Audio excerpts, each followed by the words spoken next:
Am I on? Can everybody hear me? You guys hear me? Yep, Okay. I sound clear. you do. All right, good. Good. I think we'll just give it a couple minutes or another couple minutes. So, Hey guys. hey, Whitney, how you doing? I'm good. I I'm heard running there's an around, but offer. I'm glad I was able to hop on. Yeah, that's exciting. There's an offer. Yes. Almost. We're very close. Uh, um, Whitney, I can't see if somebody's trying to jump on, so actually I can. I mean, we're recording it, so I mean, I'm just gonna start. You good? All right. Um, so thanks all. Yeah, appreciate everybody jumping on. And I know this is just kind of a high overview for a lot of marketing things that you can do on your own, and you don't need you don't need a lot of professional assistance. So just want to kind of give you some things that I don't want to say everybody should know, um, but everybody should know. So, what we find a lot of times is that, a couple main reasons that we find marketing fails. Number one is people don't understand the value of it. And a lot of people just don't understand that it really needs to be, very, very planned out, methodical. So one of the things that we see a lot of is people just trying to do everything when it comes to marketing. I'm going to get my website up. I'm going to do Facebook ads. I'm going to just post a million. I'm going to post blogs. I'm going to, it's just too much and it's not focused. So, that's kind of the real, that's the main issue that I want to touch on. So every single thing should have a tactic to it. And when everything gets a little tiny bit of the budget, which is what we see a lot of, um, most of the time, people get frustrated because they don't see results. And you don't see results. Hey, Mike. Um, so a lot of times people get frustrated and they don't see results, and then they just start quitting everything. And so just kind of want to touch on a couple of things. So we like to break marketing into three different buckets. And this one's like really near and dear to me. And and Mike, who just joined, he's a perfect example of what I'm about to talk about, because him and I had a really good conversation about this. So when you've got demand capture, that is somebody, think of it, you think of demand capture as somebody needing something right away. So Mike, I'm going to use you for an example. So Mike owns a drywall repair company, and think about who's going to look for a drywall repair company. It's going to be somebody that has a pretty much, you would think, almost an immediate need for drywall repair. So one of the things that Mike was doing, and and it's just because he was kind of steered that way, was doing a lot of Facebook marketing. And Facebook marketing falls into demand bucket number two. And the reason that is if you have a hole in your drywall, like let's just say you've got some workers there and they made a mistake, the electrician, and put a hole in your drywall, odds are you're not going to go to Facebook and search, I need a drywall repair person right away. And if it's even something with more urgency, you're definitely not going to go to Facebook. You've got a pipe that burst and your house is flooding. You're going to go to Google. So Google, just think, it's demand. Now, where bucket number two is really good is when you want to create the demand, or you want to create the want. So I use an example of, so working with, okay, a cabinet refinisher, cabinet painter. A lot of times there's not a demand for getting your cabinets refinished, it's a want. So in that scenario, what we told her is, you take less money or even no money into Google marketing and put more money into Facebook.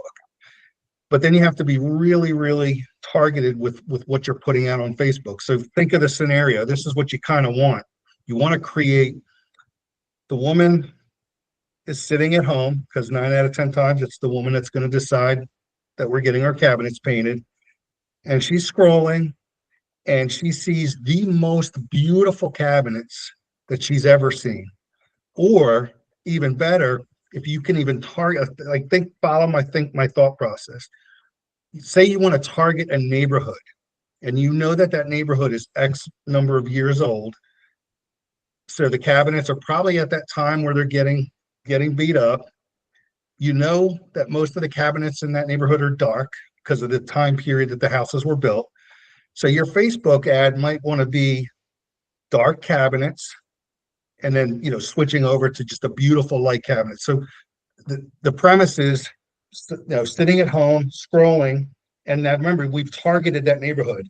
So we could target the neighborhood, we can target women, we can target the income level, so many things we can target on. So that person, when they're in that neighborhood, is scrolling and they're going to see something. So you're creating a want, where it's just, oh, you know what, I want my cabinets to look like that.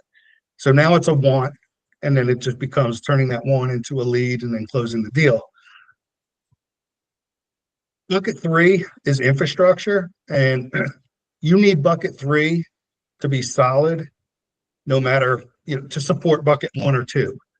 And where that kind of, is important is, you want to have, when I say infrastructure, the way you have your website built up, tracking and conversion paths, that's just measurement. You want whatever we do, whatever you do in marketing, you should always be able to measure what your results are. Measure, what are you doing? Is it worth worth doing it? Like, so for example, I see a lot of people that are, I'm doing posts, just spending an exorbitant amount of time of their day or week or month doing Facebook posts. So one of the first questions I'll ask is, are they working? And most of the time I'll just get, yeah, I mean, I guess they're working. So we don't like to guess in marketing. So if you're, what is the strategy of your Facebook post? Are you trying to drive people to the website? Are you trying to drive them to a blog? Are you trying to, get a lead form filled out? What's the objective? And once you've defined that objective, measure it. I like to tell people, if you're doing a post, find out what's happening with the post. So, and then what I see where people get frustrated is when I call them out on this. Sometimes we'll go back and we'll look at their analytics, and they'll realize that they might have spent 20% of their time, their work hours, doing posts, and they've gotten no visitors or no viable clicks, which you can see in analytics. So at that point, we're like, okay, well, think about all the time that you spent for nothing. And so it's just kind of you have to just kind of restructure, and it could be a lot of different things. Is it the quality of the post? Is it, where you're posting it to? Is it, so you just kind of have to look at everything, and you just want to test everything before you start spending time and money. I tell people, like, blogs, I get people all the time. It's, what are you doing for SEO? I'm doing blogs. And, first, it's okay. Well, how many people are reading your blogs? And not only that, when they read your blogs, how far down are they reading it? Are they spending time on the page reading it, or are they just clicking to it? So it's just, again, you're wasting time, you're wasting money if it's not doing anything. You're better off not having a blog if no one's going to it, because Google's looking at that as, you've got an asset that's not being visited, so you're losing authority as far as Google's concerned. So I can literally go on forever with that, but so you kind of just you want to define what you're in, you know. So Whitney, using you for an example, a real estate agent is kind of in bucket one, two, and three. Because you need to be top of mind. So you really need to have a brand, and being out there on social media, because you never know. It's just different. You're a need and a want. So it kind of you kind of have to split your time and your efforts into different buckets. But to stay on point with you as a realtor, you really, again, it goes to, well, where are you spending your time and money? So I'm going to use another realtor as an example. Actually, you know what? I'm going to hold off on that until I get a couple pages over, because it's all relevant. So we kind of talked about that. All right. So I'm going to go with, okay, so your website is ground zero. Your website and Google and your Google business page, they're ground zero as far as Google is concerned. If you don't have a high converting website, again, you've got an asset that's not doing anything for you. So this is something where we, look at your analytics. One of the biggest questions I will always ask somebody: how many visitors were on your website last month?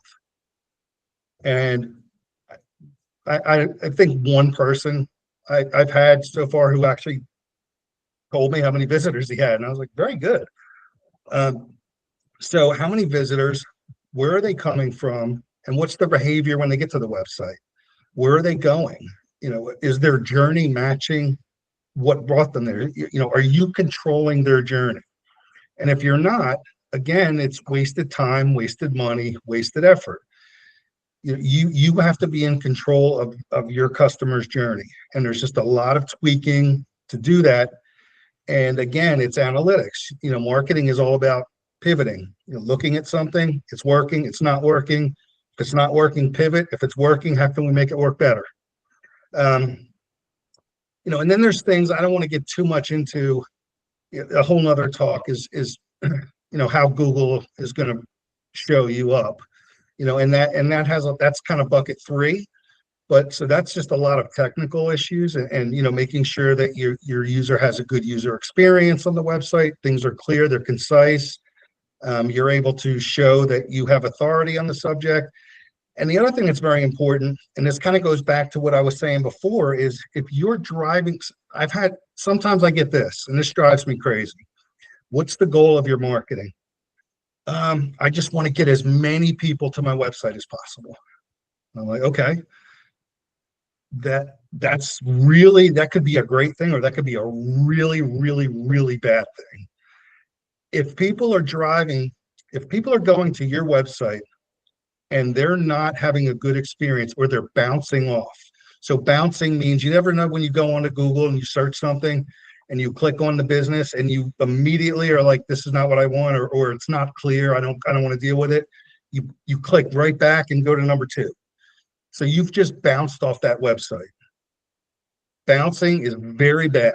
Okay, Google tracks bounces, and the more bounces that you have, in the ratio, the number of people that go to your website and bounce off.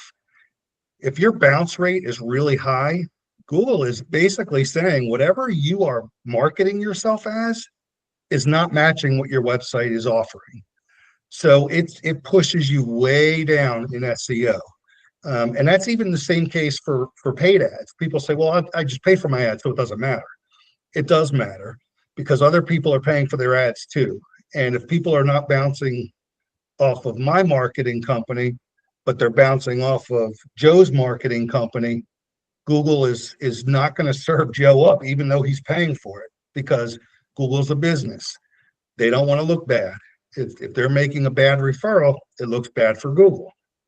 So it's very, very, very important to make sure that what people are looking for or what you're trying to guide them, whether if you're creating the demand for them or the want, when they get to that site, it needs to match.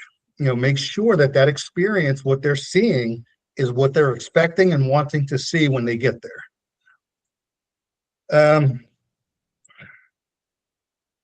Kind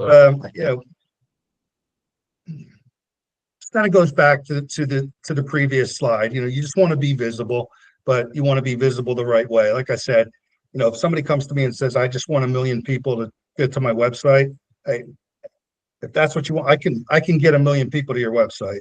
I can't say they're going to stay there, and I can't say they're going to turn into a lead, but if that's what you want. Google business page optimization. This is huge. This is Google's baby. You need to make sure that everything on your Google page is so relevant. And you want to make sure, I've talked on this before with other ads. Google it's not a person, so they're running these bots are constantly going. You want to make sure just little things. If your address on your website is 123 North 3rd Street with North spelled out and third a 3 and an RD, that format should be the same on your Google My Business or your profile. Really should be the same everywhere. If your phone number on your website is 919-303 that, don't go to your Google business profile and put 919.91303. Everything needs to be really, really, really consistent. Think of it, Google is trying to prove that you are legitimate, you are who you say you are, and you are squared away. Make sure your categories are filled out. I'll give you an example of something that I saw. So there was it's a tennis surfacing, like resurfacing and surfacing company. So if you want to build a tennis court, and I guess they had their business profile, they just used the words like repair and stuff. So when I Googled, and I literally wasn't looking for, I just was picking something to do a test on. And I Googled tennis racket repair. They came up number 1. And when I clicked on their website, there was nothing at all about a tennis racket. And it was so bad. I was gonna call them and just be like, free advice. I don't know what you guys are doing, but your Google business profile says like repair and has all these tennis words. They thought they were just going to throw in there, and they came up number 1. So they wasted that click, and it probably cost them a good amount of money, my click. But make sure that you're adding photos. Try not to use stock photos. Make small videos. Whitney, you're really good at this. All these little videos that you're making, put them up on your Google business page. Make sure everything's filled out, etc. So, and again, going back, these are also something that you can track. One of the things that we, in theory, I slacked a little bit just because we've been working in our business, not on it. But you can see how many people are clicking on your map searches, how many people are clicking. Everything in that Google business profile can be tracked and can be looked at and analyzed. Local pages. This is important, especially for SEO and AI. So again, AI, the whole thing with AI versus SEO is a whole nother talk. And if you go to our webpage, you can see there's a talk on there about it that you can watch. But in general, AI does not look at keywords at all. SEO looks at keywords. So when you are, again, AI is about authority. And I don't want to go down this path of too much on it, but so I'll give you an example. We are working with another realtor. Sorry, Whitney, but they are very specific in what they want. Okay, they have 4 key categories: buyers, sellers, real estate investors, and relocation. That's what they're looking for. They only have 4 zip codes that they want to target. That's it. So it's very, very, very specific. So what we've done is, we've created what's called local SEO pages. So when people search for these specific words and phrases, it's driving them to a certain page, like we call it a landing page. And I'm looking at the messages that you're. So you want to make sure that the searches are relevant. So, for example, if I'm certain now, I'm going to skip ahead because I have examples. But yeah, so if you look at the slide, somebody's searching, pressure washing Wake Forest. You don't want them to show up on a screen that's talking about pressure washing in Raleigh, even though it's close. The person that has the Wake Forest screen is probably going to come up first, and they're going to be more relevant to that search. So again, you're controlling the behavior of because think about it. If I'm in Wake Forest and I'm searching Wake Forest, even though the guy in Raleigh most likely does Wake Forest, but the page that shows up for me is "We are the pressure washers of Wake Forest," I'm most likely going to click on that person. Hold on one second. I have another note on this. I just want to check. I don't want to forget. Okay.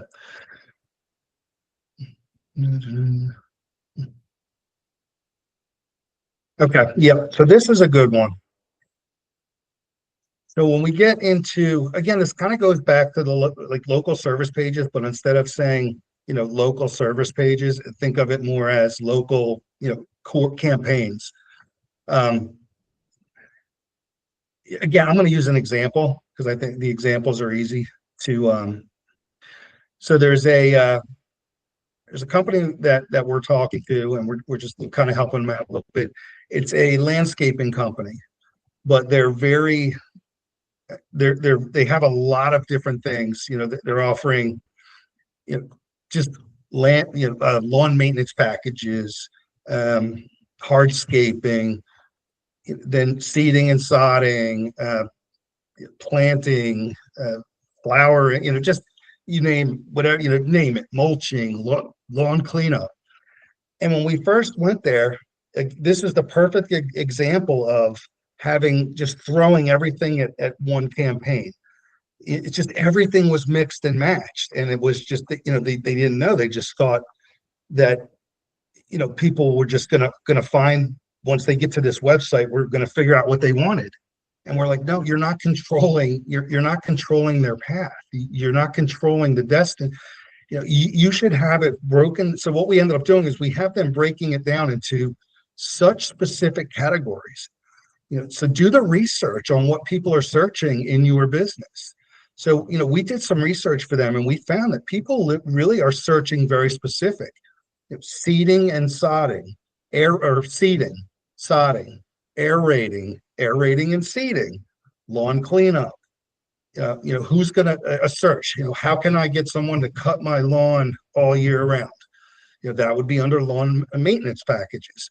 So it's just very, very specific. And what we did is we said, focus on one thing at a time, and we, do it, based on the time of the year. But even if not, you have to focus on one thing at a time, or you're going to spread yourself too thin and you're not going to capture any quality. So we did one thing at a time. We started with his lawn cleanup, and he was like, well, what about, should we start with the, marketing for the spring? I'm like, no, we're going to stick with one thing. And we did the one thing, and I didn't have this pulled up, but I'm going to see if I can find it. I think this was one of my favorite. You can see the screen, right, Wendy?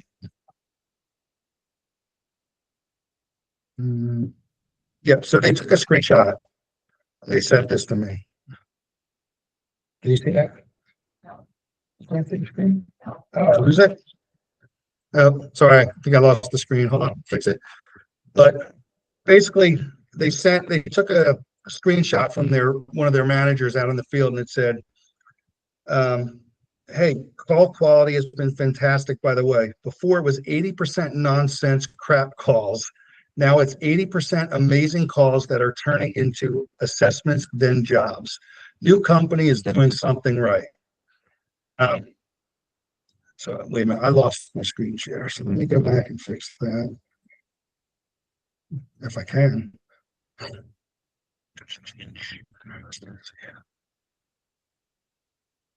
right, tell me when you can see it, if you can. It's not. Oh, it's gone?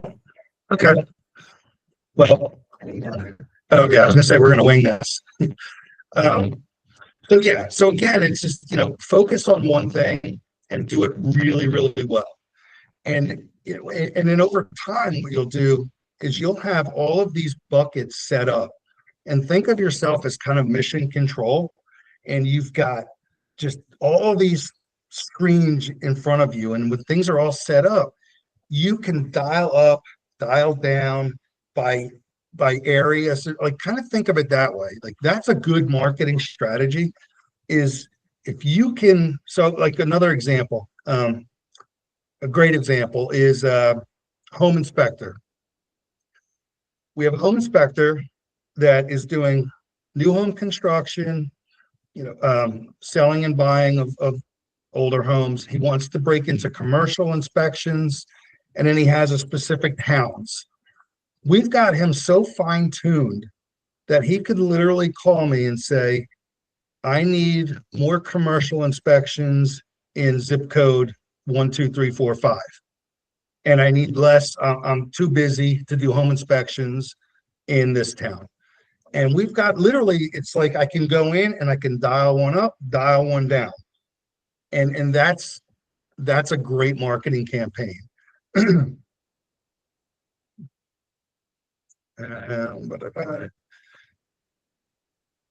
Yeah, I go back to, social. I'm very critical of social campaigns. You know, I I think they can be good, but I think too many people are just, like, well, that's what everybody's doing. I should just be posting and, in some industries that's fine, but there's a lot of industries where I see people doing it. And then when we go back and really look at the analytics and what it's doing, it's the waste of time. Find out, what's working, look at your measure. Everything is, that's one thing that's great about Meta and Google. Yeah, the analytics are amazing.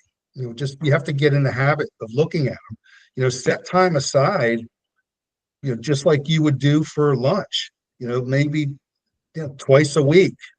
Do 7 a.m. to 8 a.m. is just your analytics, and you can set up dashboards where it's automated, and you go in and you can see what's working, what's not, and then you pivot. Uh, um, yeah, so this kind of it goes back to what I was saying before.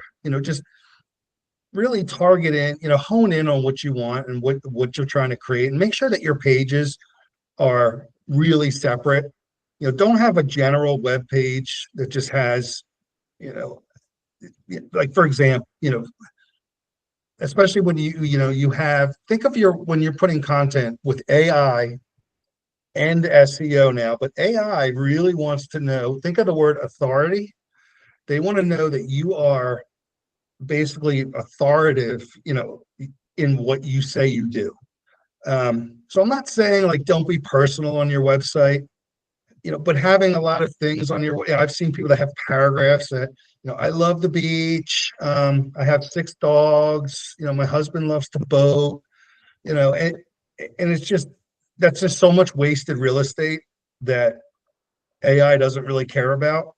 And Google does. There's so have it in there, but just be very cognizant of just not overloading. And think of when you're creating content. AI. Here's a good rule of thumb. If you can't put a question to what you're typing as the answer, it's probably not optimized for for AI.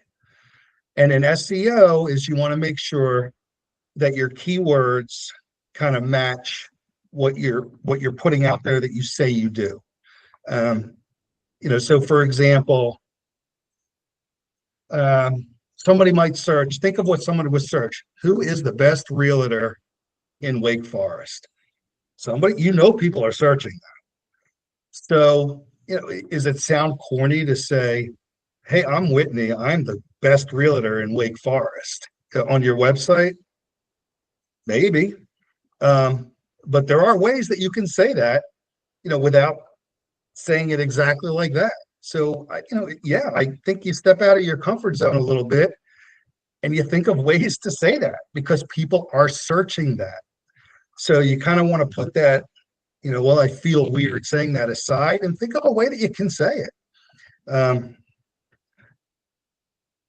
then again, make sure that you're hitting the cities that you want. So, if you, Wendy, or Whitney, if you want to target Wake Forest, Rollsville, Youngsville, have a separate page for each. But do your homework first. Make sure that the demand's there. Don't create a page for Youngsville for real estate investment properties. If we can do the research and find the demand is like 3 searches a month. But find the demand and then kind of create. And then each page you want to have separate. You don't want to don't copy and paste and say, hey, people have said that I'm like the best realtor in Wake Forest. And then, hey, people have said I'm the best realtor in, Youngsville. Hey, people have said, so you want to kind of create the same answer, but in just a different way. Yeah. So just again, don't throw all your money across, even effort. So I'm not even going to say your time is worth money. Yeah. So look at it that way as well. $1,000 across 8 channels. It's not just $1,000, but it's how much time are you spending of your, what are you worth? If you're worth $200 an hour, and you're spending 10 hours a week, that's $2,000 that you're putting towards marketing. Make sure it's working.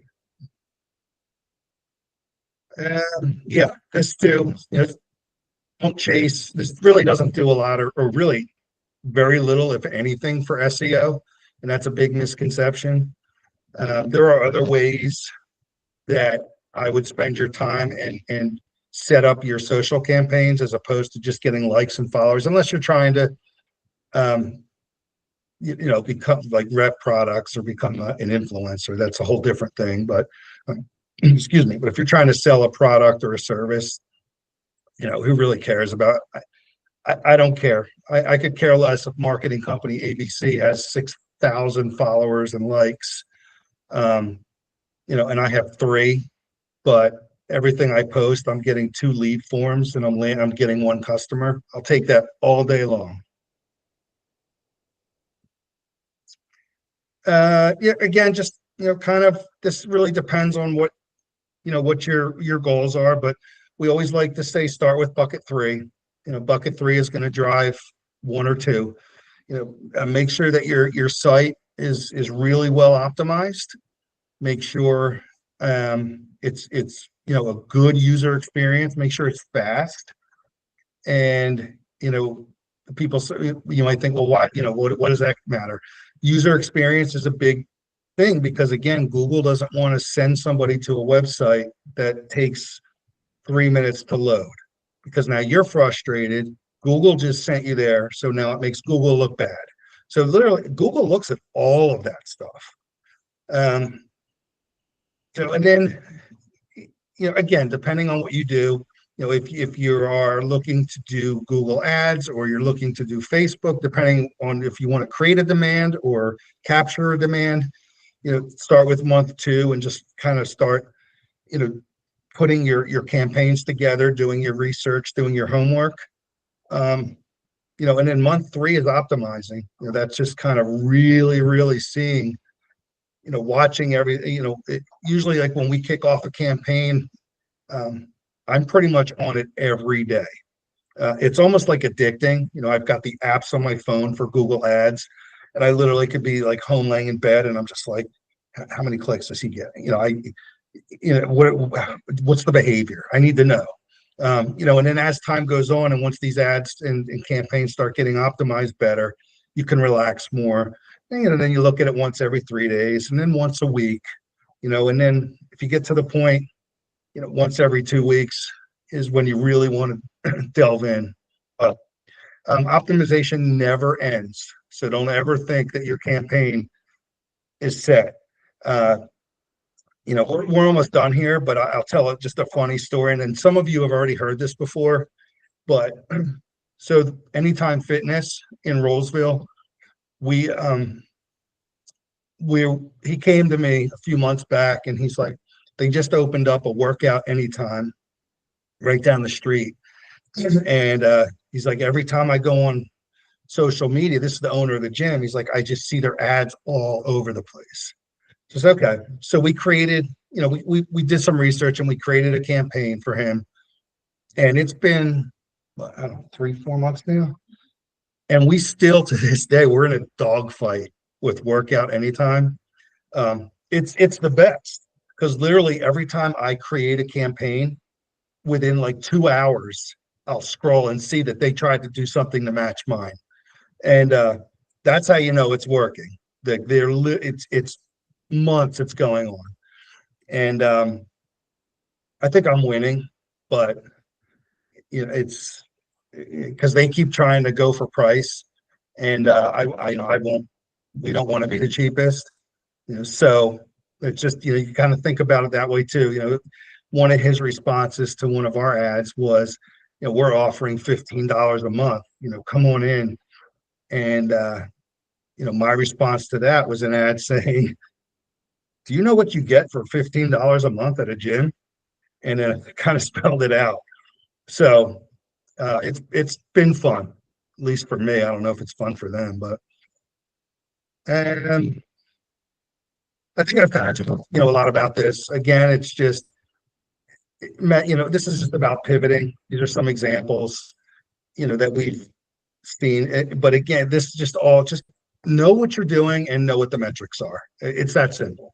No matter what you're doing in marketing, if you can't tell us or tell yourself if it's working, like specifically working, then it's probably not a good campaign, or else you just need to.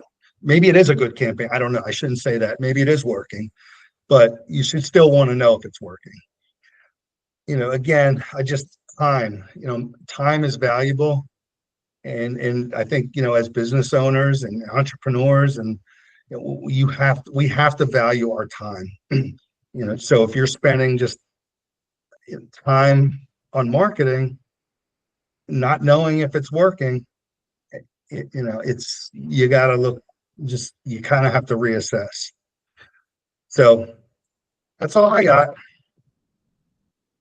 I hope it was a little helpful.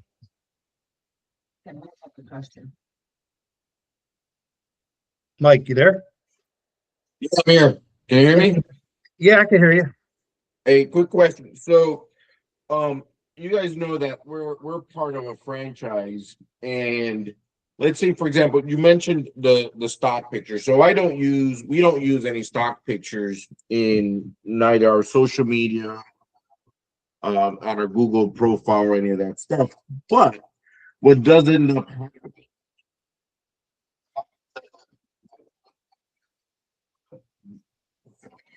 the franchise, you're just one marketing company. The artwork that they put together, like the before and after picture, information they put on them, they all of the franchisees, right? So while it's not stock pictures, the same picture is being used multiple times. Does that have a negative impact? Should that be avoided? Or because of the amount of it at this point is, maybe a dozen, 2 dozen different franchisees, does that have any negative impact? No, you're okay there. All right. Okay, and I don't want to lose my screen. Tell me if you lose me, okay? But yeah, I'm gonna show you something real quick. Like, give me a website. Just Yeah, you know what? I'm not going to pick on anybody, but let's just Google insurance companies because they're known for it. All right, let's switch this screen. Tell me if this works. Choose. Okay, so I'm going to say something that you can do, and you're going to be okay with this because it's still being created in house, but just because your franchises are using it. All right, I'll just switch screens and just cross my fingers. All right, let me see if I have it.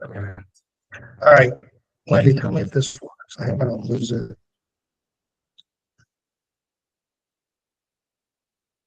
Do you see it? I'm gonna switch it. No. So, okay. Well, what you can do is this is interesting. So, find a website, any website, pretty much, and you'll see a stock photo. Right click on the photo, and then click on search with Google Lens. On the right side, it'll come up. So you search the image with Google Lens, and then what you'll do on the right is you'll pick exact. I think it says exact image or something like that, and then you can scroll down, and you can see how many times that image is being used, and it'll blow your mind. Sometimes you'll see, like literally thousands of times across. That's just not good, because Google is looking for, what's the word? I'm losing. Yeah, originality. And yeah, so just think about that. When Google is scrolling websites and there is a stock image that's on 20,000 websites that are all in different, insurance agencies, doctors' offices, just everything. It's very confusing. It doesn't set you apart. So that's something I always like to do. I think that's really cool. It's a good tool. Just right click on a picture and then search it through Google. So, but yeah, actually you're okay, Mike, because it's still a custom picture. And you're doing good, Mike. I see your images. You're doing a lot of videos and stuff, which is great. So, yeah. Any other questions? Anything? I have a question about boosting. I know a lot of agents, they talk about trying to get as many views on, videos they've done, home tours, things like that. And I know a lot of them will boost different social media posts to try to support that. Is boosting, I mean, does that really do anything except, maybe you get more views? Like I don't know. I can't figure out what the best thing to do. Is it to like run ads? Is it to boost? Maybe you have a post that was popular. It's going to create what's called a vanity metrics. So it could be a good source to increase local visibility and just kind of brand awareness. Just because I think with realtors it's a little different. But again, it's vanity. I think if you want to more effectively than hitting like boost, I think would kind of be to try and get more of like a lead capture, or for example, like if you're going to showcase a specific listing, I think boosting is good. Okay. I think it's really good if you're showcasing a specific listing. If you're really trying to control budget, it's boosting is absolutely better than not doing it. But just make sure that your content is high value, and make sure you're targeting it very well. So focus on value, use video. Video tours are much better than images because people like video. And Okay. use your leverage, neighborhoods, spotlight like you do, Wendy. Wendy, you've been doing good because I see like you're spotlighting downtown. Yeah, I saw you down in was it Youngsville or Franklinton? Franklin too. Yeah, so I mean that's a good thing to do because you're Yeah. you're leveraging like with localism, but make sure the other thing is very important. Make sure that you have a call to action. Mm-hmm. So and that's what a lot of people don't do is they'll just post or post something, but always have a call to action. People are sheep. If you don't tell us what to do, 99% of the time we're not going to do it. So if Yeah. you're out there and you're posting a lot, tell people, hey, call me. Mm-hmm. Put it like right up there. Don't make them have to look for that call to action. Call Okay. me. Have a discussion with me. Let me tell you what your home is worth, but have something for them to do. Do you want to learn more about more listings? Click here and follow me, and I'll, and as listings come available, I'll send them to you. Yeah. But just make sure that you have, you have them doing something. Yeah, I think it's really important, like you said, trying to like tie everything. Like I was going to do a video talking about the sale of a home and put that on like a link it somewhere so I could like mail it out to the neighborhood, to the neighbors to let them know. But then that should be linked to my website. So if people like scan it, they get taken back to the website and then it should be linked to if you want information on, but like you said, it all needs to tie Yeah. together. And the other Yeah. thing it's not expensive. If you've got, I was trying to think of like you can do Facebook ads and not spend a lot of money, and you Mhm. can really do an ad and you can target a neighborhood, or Yeah. just a little bit outside the neighborhood. I think you can go like 1 mile radius, so you could really, get Like, close. yeah. Yeah, Okay. like with Joanne, the cabinet painter. We've done some stuff with her when she's doing a job in Hazentree, for example. We'll do a local ad that runs in Hazentree or close to it. But her ad will be a video of her in Hazentree. So when people are scrolling it and she's creating that want, that she's creating the demand, and somebody's in Hazentree and they see, oh, well, look, it says it in Hazentree. So now they know that their neighbor, somebody in their neighborhood's getting it done. So the trust, goes up. So yeah, so I mean, definitely use the Okay. targeting aspects that these companies are these social networks have. So yeah, but yeah, if anybody has any questions or anything, feel free. Just give me a shout, give me an email, whatever. Thanks, Ryan. Thanks, Wendy. Yeah, thank you all. I appreciate it. Thank you guys. Have a great day. All right, man. You too. Take care.